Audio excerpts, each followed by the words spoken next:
But our next batch comes to the line. This is going to include not only our first glance at some of the latest road cars, but also the Supercar Shootout and the road bikes as well. So there's a lot to look forward to here as the cars make their way up onto the line. So first to go in our shootout is going to be Guy Smith in this Bentley Continental GT, and he blasts away then now onto the Goodwood Hill. And joined by, for purposes of this, Richard Lane from Autocar magazine. This time the clock is running on them, Richard, but it's going to be fascinating to see exactly what they can do. Guy Smith, a Le Mans winner, then you've got Abby Eaton here in the Bentley Continental GT convertible, and this 10-car shootout, pressure's on. Yeah, tremendous. Well, they've certainly got the firepower to carry themselves up the hill.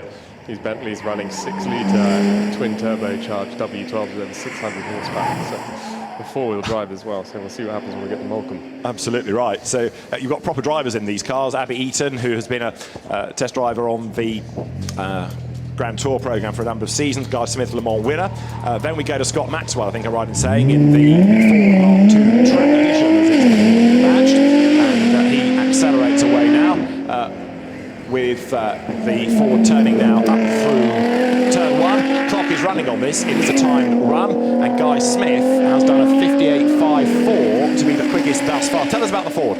Well, first of all, it's a tremendously big car to be putting up a driveway such as this. But this is the version that isn't actually homologated for road use, so it's very much wings and slicks, and bears much more of a resemblance to the race car we see at Le Mans and in the WEC than a normal road car, although that's no slouch itself.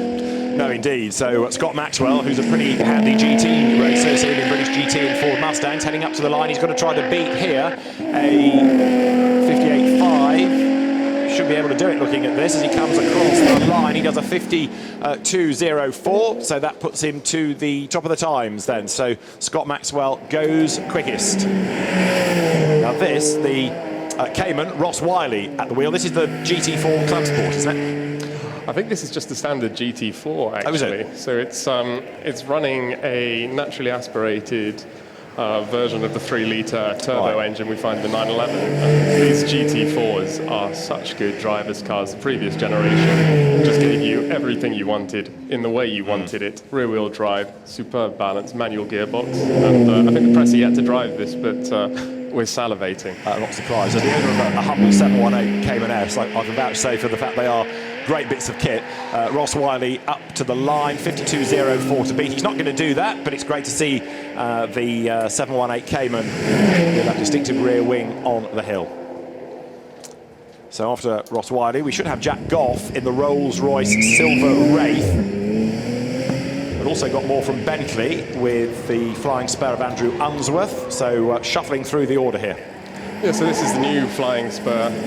Bentley say it's the best driver's saloon they've ever made, and it's the first time the Flying Spur has been based on the same platform as the Panamera, and Bentley will tell you that they actually had a hand in the development right from day one in that. So that's running a W12 6-litre engine, but we'll get a V8 engine later and possibly even a V6 plug-in hybrid after that.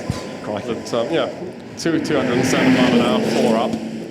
Not too shabby. No, indeed. If you're going to do that speed, do it in comfort. So Andrew Unsworth in the Flying Spur passes Flint Wall, accelerates off toward the end of the, I mean, it's a bit unfair to compare the type of time this car can do compared to some of the others, especially if you are here to show the wares rather than just go for a time. But it's fascinating to see the kind of performance that a car of this size can do.